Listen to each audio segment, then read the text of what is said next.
Good morning, and it's almost St. Patrick's Day, so what do we say? Lucky Shamrocks to you this morning.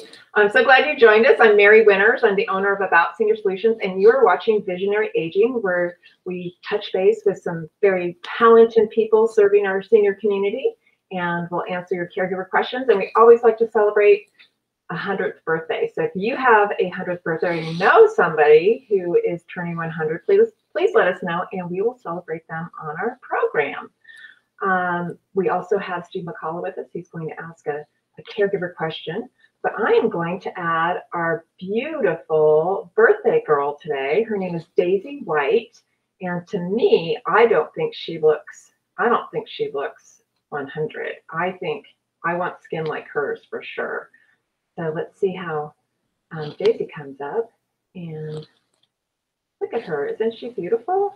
She is, she is part of the Pointing Dogs Social Club, and that was her picture that they had from her group. She's a lifelong Middle Tennessee resident, and this picture, the story is actually from the Channel 2 News there. She apparently loves the Channel 2 News, and she's a viewer daily, and so they decided to put her on their program too. And her birthday will be, her birthday is actually on the 14th, so she has a couple more days to go. But you know what? When you're that close, I think you need to celebrate the whole year before and the whole year afterwards. So she, Daisy, actually grew up in Columbia. She's lived there her whole life, and again, she loves that TV program, Channel 2 News. So I hope she has the most fantastic birthday. Daisy, happy birthday to you. And I hope to meet you someday because I want to have that kind of skin. I want to know your secrets. So then in addition, we have Carmel is going to be on with us. But let me go ahead and I'll bring up Steve and see if he has a caregiver question for us today. He's coming. There he is. All right. Hey, Steve. Hello. Happy early St. Patty's Day. I know, huh? I didn't get the memo, so I'm not wearing green. Oh, yeah. Well, you gotta be tuned into those things. But make sure on that day so nobody pinches you. Unless you want to be pinched. So do you remember last year at St. Patrick's Day, it was like everything was kind of stirring. Apparently now they're calling the official day of the shutdown last year on the 11th. And I think by the 15th, we were really completely shut down. You remember that? Yeah. I do. It was, it seemed like it just yesterday, but yeah, crazy year. I know. So tell me, what is the caregiver question that you have?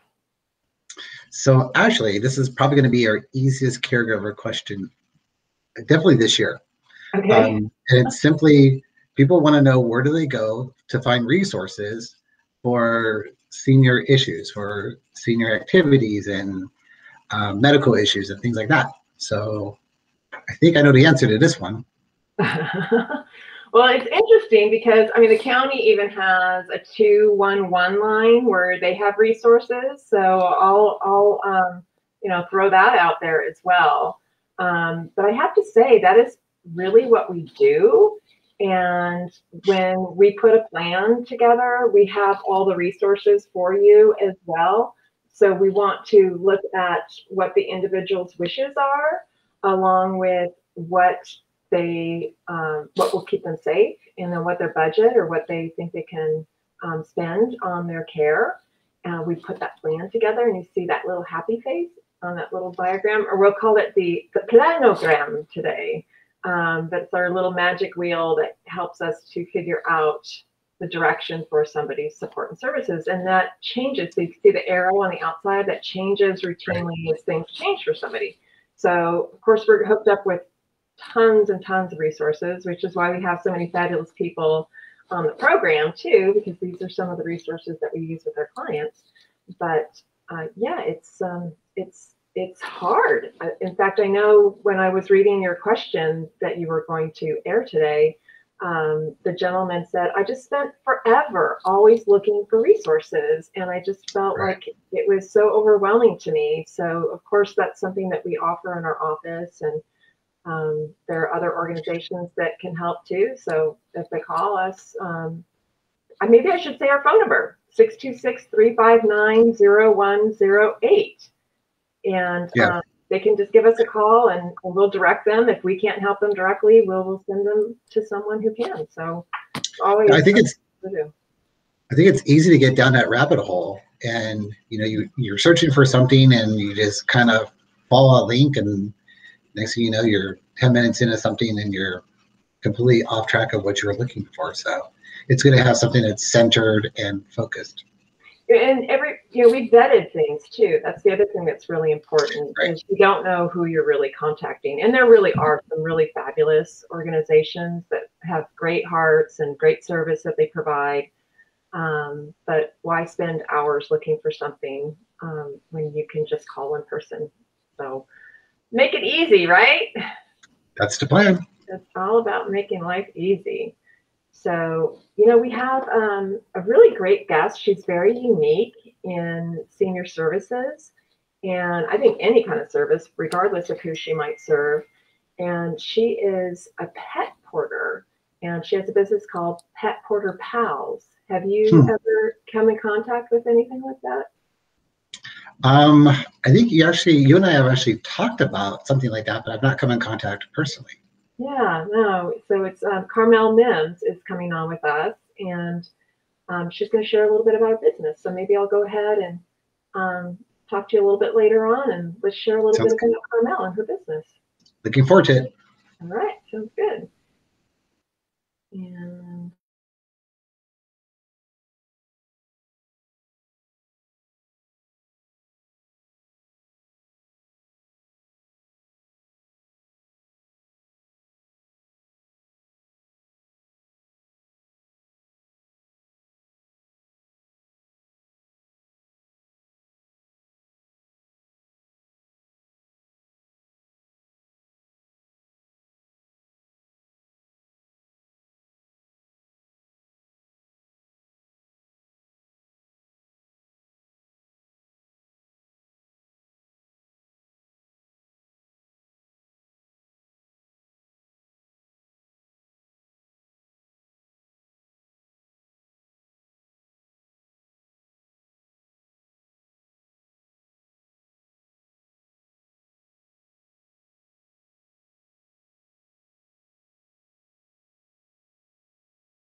Hi, everyone. My name is Carmel Mims. I am the founder and owner of, there she is. I wasn't sure if I was supposed to start talking. how are you? I'm doing well. How are you, Mary? So good to see you. You too. Yes, and so you are. Sure, you're the founder and owner of Pet Porter Pals. Yes. And so what does that mean? Tell me a little bit about when somebody calls you up, what is it that you provide for our seniors?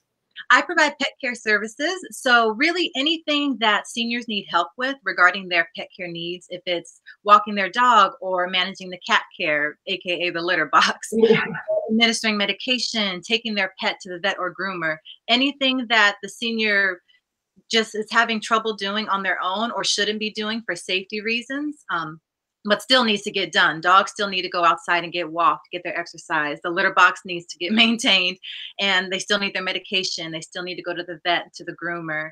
So I do everything I can to make sure that those needs are met so that the pet is healthy and that will ultimately make the senior happy because they love their pets. Oh, great. I know originally too, you were also porting pets over to assisted livings if the Yeah. animal couldn't, their pet couldn't stay with them. Is that Correct. something that you're still able to do? I know we're opening up a little bit more, but tell me Yeah. a little bit about So that service too. so fortunately, yes, I did do that last year during 2020. And it was so wonderful, Mary. It was so rewarding because there's a woman in memory care who had a dog, but once she transitioned to memory care, she could no longer care for her dog. So her neighbor was kind enough to become the guardian of the dog. So she took the dog into her home with her other dogs. It was really cool, worked out. And I think she was bringing the dog to visit the woman, but then COVID hit. So she wasn't able to enter the memory care. So she called me and I was able to do it. And the reunion was so beautiful. It Oh, seemed, because I wasn't sure if the woman would remember the dog's name because it had been a while, but she did. As soon as she saw her dog walk in, she said his name, and the dog kind of jumped up on her lap. It was so beautiful. oh, And they relaxed in bed, and the woman just caressed the dog and was looking at her dog so lovingly, and the dog was so content and happy. So that's something I definitely want to offer more of. I hope once things do um, get back to normal, yeah. to do that because she benefited so much from that, and I know there are so many other seniors who can't see their pets anymore who would love to do that. It would give them something to look forward to. Oh, absolutely. Our little fur babies are so important, right? They are, yes, very much. So tell me a little bit about the average day of Carmel Mims and how many clients you may be running to go take care of and different things that you do in a day for your clients. The average, I'd say the average would be about, on my busiest days, about 11 or 12 clients. I have quite a few dog walking clients, but I also have a few clients in senior communities who have cats. So I just go there just to simply clean out the litter boxes for them, make sure the cats are fed, because a few of my clients have dementia and they sometimes will either overfeed their cat or they'll underfeed their cat or they won't feed it at all. So I want to make sure that their cats eat and the litter box is nice and clean because it can get pretty nasty if it's not well maintained. And then that can lead to other behavioral issues for the cat, and Sure. that's just not something anyone wants to deal with. What else? So, and then sometimes I'll just get a kind of an as needed basis kind of call. So yesterday, for instance, I received a call from a client who I go to every once in a while. She just simply needed help with getting her cat in the carrier so she could take it to the vet. So she's able to drive, she's able to clean the litter box, but catching the cat can be tricky. Yes. I don't know about you, but most cats are not willing to go in that carrier very easily. Yeah, So no, and I can't imagine being a senior who is having a little challenge, possibly even staying balanced. And so it's exactly. so important that you would go over and you have those techniques and tricks. What is your best trick to get the cat inside the carrier? Oh. I try to keep the doors closed. And one thing, just try to get it sequester into a room and try to avoid it getting under a bed, which is exactly what happened yesterday.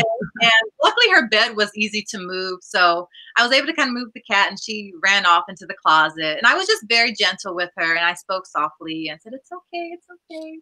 And I have protective gloves that go to my elbows just in case they Oh, decide it's important. Yeah. yeah. So, and then, yeah, so I have calls like that. Oh, and I had another call. This was a couple of years ago where a woman who needed help getting her cat in the carrier, but the thing is she couldn't carry her cat because she was about 85 and her cat was 25 pounds. Can you just help me pick him up? Oh, how cute. We had a cat as a kid growing up, and that cat was almost 30 pounds. Oh my. And I'll never forget my mom. We were washing cars in the driveway, and my mom was up in the house and looking down on the balcony, and she said, whose dog is that? Get that dog out of here right now. She was so tired of having all the strays that we took in as kids. Like, Mom, it's the cat. Well loved. Yeah, exactly, exactly.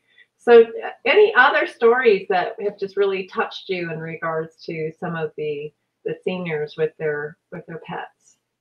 Um, just really witnessing the love that they have for their pets and knowing, especially with COVID and their family members not being able to visit them, their pet really is all that they have. And they talk to their pet, and just seeing them cuddle either in bed or in a chair. And I just, every time I see that, it just warms my heart. And it makes me, it validates to me what I'm doing, that it does mean something. It's not like, oh, you just play with cats and dogs. Like, no, I don't. But, I can't, if I can, that would be great. But I really see what I do is providing a valuable service, because I'm not only taking care of the pet, but it's also helping take care of the senior too, because their pet is such a source of comfort and love and just so many positive feelings, that if something were to happen to the pet, or if the pet were to pass away, that would definitely have an impact on the senior. They would probably get depressed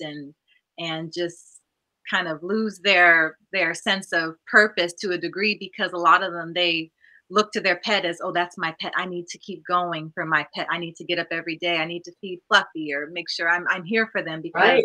if something happens to me, who's going to take care of Fluffy? Right. So it really, it feels good. And just seeing any kind of interaction between my clients and their pets, it always gives me the warm fuzzies. Well, and I think the thing that's so great too is you have another eye on the senior. So if you're showing Yeah. up every day just to check in on the litter box, you're just really actually checking in on the senior too. Oh, And and the so that families, must comfort the families quite a bit too, to know that Carmel is coming in every day to check my mom, even though she's checking the cat. yes. And again, because of COVID, the families aren't able to go in personally and make sure that their mom is okay, or their dad is doing well. So sometimes they'll ask me, oh, can you check my mom's phone's charger, or to see if it's charged, because her phone's dead. I can't reach her. And Mhm. just put it in the charger for me. So, of course. And I'll help out with little things here and there with the senior, things like that. Or, oh, I did have a client. She had dementia, and she loved, it was fun. She didn't know she had a cat. So I was there every day making sure that the cat was fed and taken care of. Oh, But I would call her daughter. So the woman had a landline in her room. So I would call the daughter on that phone and just hand the phone over to her mom so they could talk. And that meant so much to the daughter, who wasn't able to see her mom, but to be able to talk to her on a regular basis meant so much. So yeah, I definitely try to do what I can to assist the pet and the senior and their families, because it's a really difficult time now. Getting better, I hope. I'm hopeful that it's getting better, but it's been very challenging. So I do what I can to make it a little less challenging for the pets, the seniors, and the family. sure. So we're talking to Carmel Mims, and you'll see the name of her company, Pet Portal Pals, scrolling on the bottom of our screen. And tell me, how long have you had your business? In October, it'll be 4 years. Really? Oh my goodness. Yeah, Unbelievable. it's gone by. I remember when you started. Yes, and you were such a big help, Mary. Mary really helped me. I would just advise. I didn't know what I was doing. I had no intention of starting a business, but it just, I credit it to just answered prayers of not knowing what to do with my life. Like, I don't know what to do. I know I want to work with animals. I want to help people. I don't know what to do. And then this business came into fruition. So, and I couldn't be happier. It's awesome. I love It's it. perfectly fitted for you too. And I remember even with my own business, Carmel, just thinking, I as you fall into it, you just love it. And I say that the senior industry, or specifically working with memory care and supporting families, it found me like a cat. So just like your pets kind of worked into your life and the things that you're so good at, it just became a perfect fit to organize all those things. I think it was meant to be. I really do believe that, and I can't wait to see where it goes from here. I'm excited. Oh, absolutely. I think as things open up, and honestly, the facilities are coming open on the 15th. They're starting to open up a little bit because everybody in the buildings have been vaccinated, as far as the residents and the staff. And Hear that. we may have some unvaccinated visitors, but CDC guidelines are saying that they believe that that will be okay. And we'll just continue working through that. We have Second dose on Saturday, so that'll give me more peace of mind too. So oh, Oh, absolutely. Oh, We have, one of our viewers, Suzette Peterson, is saying how awesome your role is in taking care of pets for seniors. So just wanted to make sure we got that out there too. much. Yeah. And what do you see for the future? What are people asking you for that you just can't do right now, but you would like to do as soon as things really open up a little bit more? Oh gosh, I'm glad you asked. So of course I would love to grow my business, and because I just service some of the San Gabriel Valley. I don't want to say most. It's very large. It's just me, so I can only do so much. But definitely grow within California. Go to other parts of California and help seniors. There are lots of seniors and lots of pets that need help. If I can grow on a national level, that would be awesome. But my ultimate dream would be to have a facility that serves as like a pet retirement home. Because what happens a lot of the times with my clients, either they pass away or they go to memory care and they cannot take their pet. There's really no option for them to keep the pet, even if I were to assist with the care.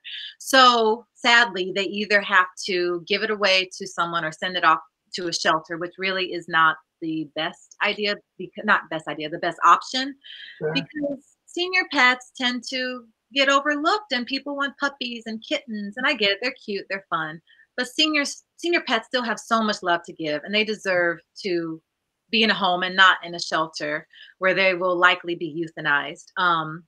So I would, to prevent all of that and to prevent the pet from being bounced around foster homes, I would love to have a pet retirement home where if something were to happen to the senior, say, don't worry, the pet can come to me, can live with me for the rest of its life in the lap of luxury and paradise, and just be loved and have all its needs met. And just so to give peace of mind to the senior and to the pet and to the family, because a lot of the times they can't or don't necessarily want the pet. So that's a burden off of their shoulders to say, okay, we don't have to worry about it. Carmel's going to take care of the pet. We're good. So that would be my dream, to have just a building filled with animals that are displaced, essentially. Oh, that sounds amazing. Well, Carmel, thank you so much. Again, give us your phone number. I'll put your email or your website up again. What is your phone number? How do we get hold of you? Yes, so my number is 626-399-5421. And my email address is info@petporterpals.com. My website, as you can see it scrolling, is petporterpals.com. So feel free to give me a call or email, text, anything. If you are a senior or if you know of a senior that needs help with their pets, I will do whatever I can to assist. That sounds great. Thank you so much. We'll want to know more about how things are moving forward as things open up too. I'm excited. Come back. All right. Thanks so much. Thank you. I love that service. I think that's fantastic. And I have to say too that we had a Dalmatian that we got from a shelter when my kids were young, and we had her for about 13 years. And Angel, we had a Dalmatian Angel, and she slept with one of my sons. I think he actually tattooed her paw print on his arm, but she was with a senior who couldn't take care of her anymore, and we got to love her for 13 more years. So really great. Loved it. Hello. Hi. So what do you think? What did you think about Carmel and what she does? I think she's amazing. I love how passionate and how happy she was. Like throughout the whole interview, she just had this like huge smile. Like she was so just excited about what she was doing. I love that. Oh yeah, no, she's in her vibe. She's definitely doing what she loves, and people just adore her because she just does everything with such kindness and support, and I personally love it that she has that extra eye on the senior, and it's so important right now. So yeah. Anyway, I mean, any time that is an extra set of eyes is always good, but especially in these times. Oh yeah, for sure, absolutely. So, any plans for St. Patrick's Day? Not really. It's always so crazy when you try to go out somewhere, right? So, I don't know. It's gonna be weird this year to see who's going out, how many people are allowed to go out, and yeah. So, how about you?